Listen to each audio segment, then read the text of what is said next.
Okay, so what's going to happen here? There's a box with shims. So you're going to get the shims and set them in between so you can go inside and look on the okay. That's what I meant. It will work. Unless it's underneath, I mean right against the you get to go back to that one. Okay, so what you do now with this here being, they go inside, close the door, see what type of space you have between the top of the door and here. So this one to that one? Yes, straight across the door. What does it want to do? It's tight. It's cool. It's tight over here. It is over here. I can't see no light though. But here it is. Cool. It's not that much of a difference. Yeah, it's good. It's a tiny bit more space on the right side. On which side? Right side. Right side. Well, from inside the door this side. It's a little tight. It's cool. Not really bad. It's a little tight on this side. Okay, so then we'll just move this up just a fraction.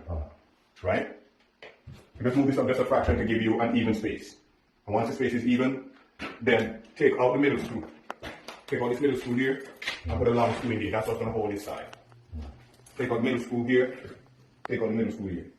And that's what's going to hold the side of the door. But before you do that, you get your shims and you put your shims right there. Right there. So that way when you start screwing it, it don't pull the frame too far in. You get me?